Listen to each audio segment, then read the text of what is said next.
तो चलिए सॉल्व करते हैं एग्जाम्पल 2। ठीक है, यहाँ पे बोला है रे ओएस। ठीक है, एक रे है OS, stand on line POQ line पे एक रे ओएस स्टैंड कर रहा है।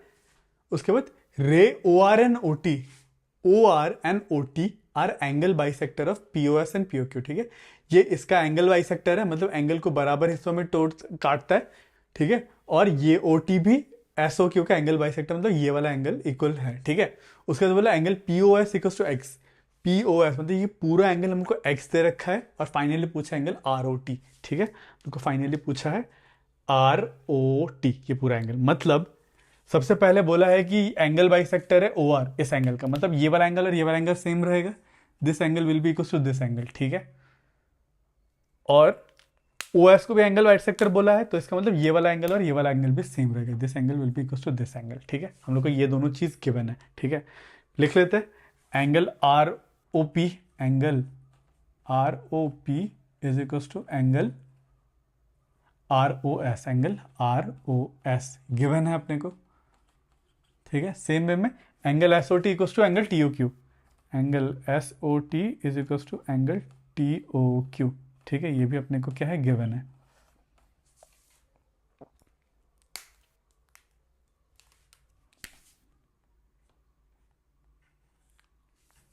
ठीक है, उसके बाद हम लोग को और एक चीज दे रखा है X P O S. P O S मतलब ये पूरा एंगल, पी ओ एस ये पूरा एंगल अपने को दे रखा है x.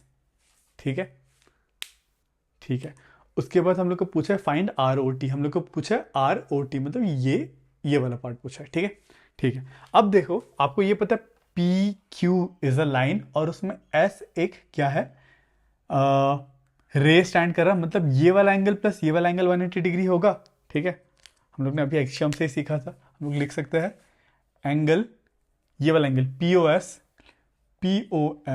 Plus angle S O Q, angle S O Q equals to 180 degree, linear pair axiom. ठीक है, लीनियर पैर एक्सियम से ये कह सकते हैं। ठीक है, अब हम लोग को एंगल पी ओ एस दे रखा है एक्स। ठीक है, तो इसको हम लोग ऐसे लिख सकते हैं, पी ओ एस को हम लोग एक्स लिख लेते हैं, X plus angle S O Q equals to 180 degree.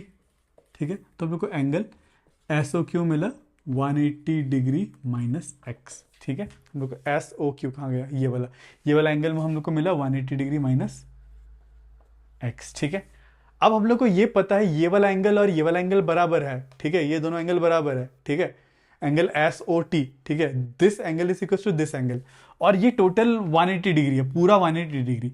मतलब ये आपस में कितना डिग्री होगा, 180 डिग्री बाई, मतलब ये टोटल कितना था, 180 डिग्री माइनस एक्स था। तो एक एंगल कितना होगा, 180 degree minus x by two, मतलब 180, मैं इधर पे लिख लेता हूँ 180 माइनस एक्स बाई टू, वो ये वाला होगा, और ये वाला भी रहेगा 180 माइनस एक्स बाई टू। ठीक है, अब सेम वे में हम लोग को ये भी पता है ये वाला एंगल और ये वाला एंगल बराबर है। ठीक है, तो अब ये दोनों एंगल बराबर है, पूरा एक्स है, तो ये कितना होगा, ये एक्स बाई टू होगा और ये भी एक्स बाई टू होगा। ठीक है, हम लोग को ये पता है। अब हम लोग को पूछा है एस ओ टी, मतलब हम लोग को ये वाला एंगल प्लस ये वाला एंगल, मतलब angle S O T is equal to S O T. हम लोग को यही पूछा ना, find angle R O T, sorry S O T नहीं, आर ओ टी, ये वाला एंगल। सो ये total angle is equal to this angle plus this angle, angle R O T equals to angle R O S, angle R O S plus angle S O T, O T. ठीक है, हम लोग को angle R O S पता है, are O S क्या है, x by two, x by two plus 180 degree minus x by two, plus 180 degree minus x by two. ठीक है, एंगल आर ओ टी यही है। ठीक है, इन दोनों को सॉल्व करते हैं तो मिलेगा एक्स बाई टू प्लस इनको निकालते हैं 180 डिग्री बाई टू होता है 90 माइनस एक्स बाई टू, तो एक्स बाई टू कैंसिल गया, तो बचा 90 डिग्री। इसका मतलब हम लोग का एंगल आर ओ टी पूछा था, एंगल आर ओ टी था अपना 90 डिग्री। ठीक है, तो ये क्वेश्चन बहुत इजी तो नहीं है, मैं इजी भी नहीं बोलूँगा, बट ऐसे क्वेश्चन का प्रैक्टिस करना ज़रूरी है। ठीक है, आपको जो भी हम लोग ने अभी एक्शियम पढ़ा है, एक्शियम को अप्लाई करना आना चाहिए। ठीक है, प्रॉबेबली उसी का एप्लीकेशन है। फिर एक्स और वाई को मैनिपुलेट करके आपका आंसर निकल रहा है, ठीक है। तो ये क्वेश्चन आप 2-3 बार खुद से ज़रूर प्रैक्टिस कर लेना, ठीक है। ये थोड़ा सा डिफिकल्ट क्वेश्चंस में ही आते हैं ये क्वेश्चंस।